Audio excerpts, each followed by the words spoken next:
25 square ഗുണം 4 square എത്ര?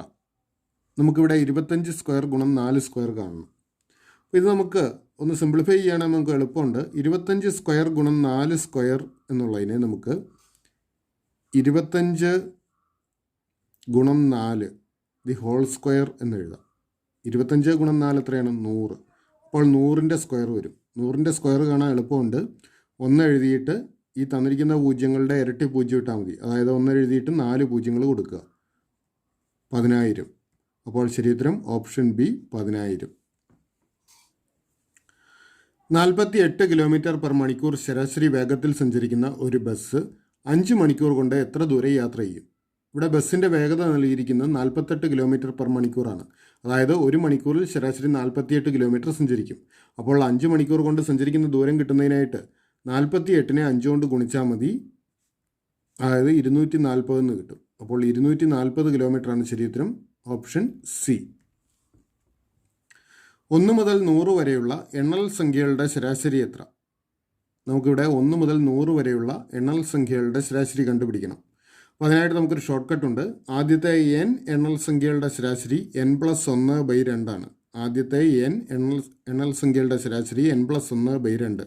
അപ്പോൾ ആദ്യത്തെ 100 മുതൽ 100 വരെയുള്ള എണ്ണൽ സംഖ്യകൾ എന്ന് പറഞ്ഞാൽ ആദ്യത്തെ 100 എണ്ണൽ സംഖ്യകൾ.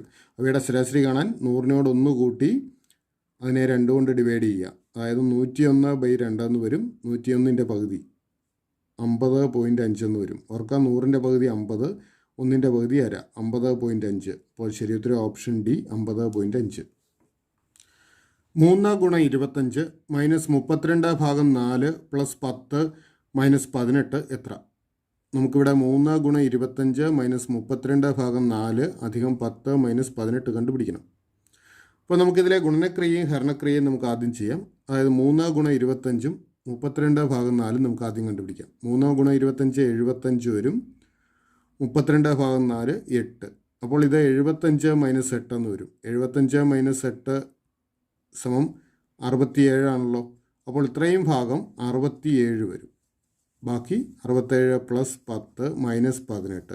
67ഉം 10ഉം 77. 77ൽ നിന്ന് 18 കുറച്ച് കഴിഞ്ഞാൽ 59 കിട്ടും. അപ്പോൾ ഉത്തരം 59. ശരിയുത്തരം ഓപ്ഷൻ എ. -2 1 6 13 ഡാഷ് അടുത്ത സംഖ്യ ഏത്? നമുക്കിവിടെ ഈ പാറ്റേണിലെ അടുത്ത സംഖ്യ കണ്ടുപിടിക്കണം. തന്നിരിക്കുന്ന സംഖ്യകൾ നോക്കുക. -2 1 6 13 ഡാഷ്. അപ്പോൾ ഈ സംഖ്യകൾ തമ്മിലുള്ള ബന്ധം നമുക്കൊന്ന് നോക്കാം. ഓർക്കുക, -2നോട് 3 കൂട്ടിക്കഴിഞ്ഞ് കഴിഞ്ഞാൽ 1 കിട്ടും. 1നോട് 5 കൂട്ടിയാൽ അടുത്ത സംഖ്യയായ 6 ആയി. 6നോട് 7 കൂട്ടിയാൽ 13 കിട്ടും. 6ഉം 7ഉം ആണ് 13. നമുക്ക് കൂട്ടിയേക്കുന്ന സംഖ്യ 3 5 7 അങ്ങനെയാണ് പോകുന്നത്. അപ്പോൾ അടുത്തത് കൂട്ടേണ്ടത് 9 ആണ്.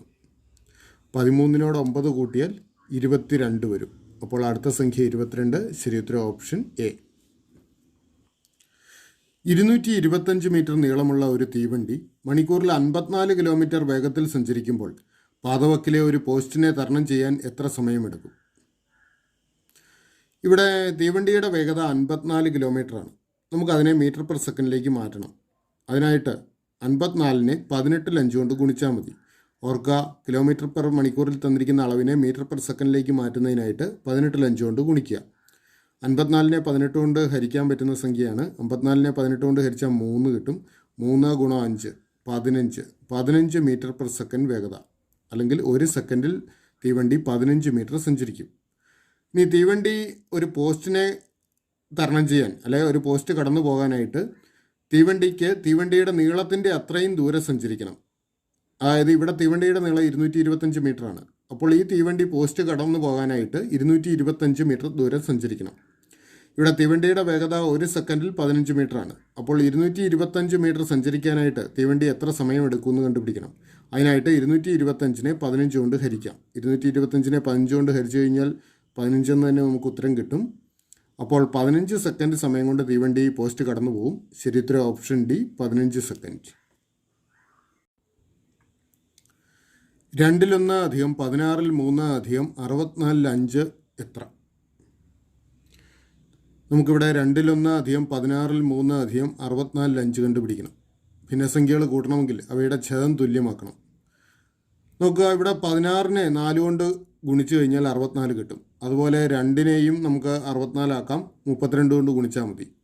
അപ്പോൾ ഇവിടെ അംശത്തിലും ഛേദത്തിലും 32 കൊണ്ട് ഗുണിക്കുക. അപ്പോൾ അംശത്തിനെ 32 കൊണ്ട് ഗുണിക്കുമ്പോൾ 32 എന്ന് കിട്ടും. ഛേദത്തിനെ 32 കൊണ്ട് ഗുണിക്കുമ്പോൾ 2 32 64 എന്നാവും. അധികം 16നെ 4 കൊണ്ട് ഗുണിച്ചാൽ 64 കിട്ടും. അപ്പോൾ ഈ അംശത്തിലെ 3നെയും 4 കൊണ്ട് ഗുണിക്കുക. 3 4 12/64 എന്നാവും. പ്ലസ് 64 5 അതേപടി തന്നെ എഴുതുക. 64 5. ഇപ്പോൾ പൊതുവായ ഛേദമായി 64, അത് ഉത്തരത്തിൻ്റെ ഛേദമായിട്ട് എഴുതുക. ഇനി അംശങ്ങൾ തമ്മിൽ കൂട്ടുക. 32 12 5. 32 12 44, 44 5 49. അപ്പോൾ 64 49 ആണ് ഉത്തരം. ശരി ഉത്തരം ഓപ്ഷൻ ബി. 125 8ന് തുല്യമായത് ഏത്? നമുക്കിവിടെ 125 8 ഈ ഭിന്നസംഖ്യയ്ക്ക് തുല്യമായ ദശാംശ സംഖ്യ ഏതെന്ന് കണ്ടുപിടിക്കണം. ഇത് കണ്ടുപിടിക്കാനായിട്ട് 8നെ 125 കൊണ്ട് ഡിവൈഡ് ചെയ്ത് കഴിഞ്ഞാൽ നമുക്ക് കിട്ടും. അതിൽ എളുപ്പമുള്ള മാർഗ്ഗങ്ങളുണ്ട്. ഓർക്കുക, ഛേദം 10 100 1000 ഇവ ഏതെങ്കിലുമൊക്കെ ആണെങ്കിൽ നമുക്ക് ദശാംശമാക്കി മാറ്റാൻ എളുപ്പമുണ്ട്. അപ്പോൾ ഈ 125നെ നമുക്ക് അങ്ങനെ ഒരു ഛേദത്തിലേക്ക് കൊണ്ടുവരാൻ നോക്കാം. ഓർക്കുക, 125ൻ്റെ ഇരട്ടിയാണ് 250. അപ്പോൾ 125നെ 2 കൊണ്ട് ഗുണിച്ചു കഴിഞ്ഞാൽ ഇത് 250 ആവുമല്ലോ. അംശത്തിനെയും ഛേദത്തിനെയും 2 കൊണ്ട് ഗുണിക്കുക. അംശത്തിനെയും ഛേദത്തിനെയും 2 കൊണ്ട് ഗുണിച്ചാൽ അംശത്തിനെ 2 കൊണ്ട് ഗുണിച്ചാൽ 16 എന്ന് വരും. ഛേദത്തിനെ 2 കൊണ്ട് ഗുണിച്ചാൽ 250. ഇനി ഓർക്കുക, 250ൻ്റെ 4 ഇരട്ടിയാണ്. 250നെ 4 കൊണ്ട് ഗുണിച്ചാൽ നമുക്ക് 1000 കിട്ടും. അപ്പോൾ ഇവിടെ അംശത്തിനെയും ഛേദത്തിനെയും 4 കൊണ്ട് ഗുണിക്കുക. 16നെ 4 കൊണ്ട് ഗുണിച്ചാൽ 64 വരും. ഛേദം 1000 ആവും 250നെ 4 കൊണ്ട് ഗുണിക്കുമ്പോൾ. അപ്പോൾ 64നെ 1000 കൊണ്ട് ഹരിച്ചാൽ മതി. 64നെ 1000 കൊണ്ട് ഹരിക്കാൻ വലത്ത് നിന്ന് 3 സ്ഥാനം ഇടത്തോട്ട് മാറ്റി ഡെസിമൽ പോയിൻ്റ് കൊടുക്കണം. ഓർക്കുക, 1000 കൊണ്ട് ഹരിക്കാൻ വലത്ത് നിന്ന് 3 സ്ഥാനം ഇടത്തോട്ട് മാറ്റി ഡെസിമൽ പോയിൻ്റ് കൊടുക്കുക. അപ്പോൾ ഇവിടെ 2 അക്കങ്ങളേ ഉള്ളൂ. 3 സ്ഥാനം കൊടുക്കണമെങ്കിൽ ഒരു 0 കൂടെ കൊടുത്തിട്ട് വേണം ഡെസിമൽ പോയിൻ്റ് കൊടുക്കാൻ. അപ്പോൾ 0.064 ആണ് ഉത്തരം. ശരി ഉത്തരം ഓപ്ഷൻ സി. 6:210 10:. അപ്പോൾ ഇവിടെ 6ഉം 210 തമ്മിലുള്ള അതേ ബന്ധം വെച്ച് നമ്മൾ 10ഉം ഇവിടെ വരുന്ന സംഖ്യയും കണ്ടുപിടിക്കണം. 6ഉം 210 തമ്മിലുള്ള ബന്ധം കണ്ടെത്തി ആ ബന്ധം ഉപയോഗിച്ച് വേണം നമുക്ക് ഈ 10നോട് ചേർന്ന് വരുന്ന സംഖ്യ കണ്ടുപിടിക്കാൻ. അപ്പോൾ 6ഉം 210 തമ്മിലുള്ള ബന്ധം ഓർക്കുക, 6ൻ്റെ ക്യൂബാണ് 216. 6ൻ്റെ ക്യൂബ് അല്ലെ 6 3 തവണ ഗുണിച്ചാൽ 216 കിട്ടും. അതാണ് 6 ക്യൂബ്. അതിൽ നിന്നും 6 കുറച്ച് കഴിഞ്ഞ് കഴിഞ്ഞാൽ 210 കിട്ടും. 6ൻ്റെ ക്യൂബിൽ നിന്നും 6 കുറച്ചാണ് 210. കാരണം 6ൻ്റെ ക്യൂബ് 216 ആണെന്ന് ഓർക്കുക. അങ്ങനെയെങ്കിൽ ഇവിടെ എന്ത് ചെയ്യണം? 10ൻ്റെ ക്യൂബിൽ നിന്നും 10 കുറയ്ക്കണം. 10ൻ്റെ ക്യൂബ് എന്ന് പറയുന്നത് 1000 ആണ്.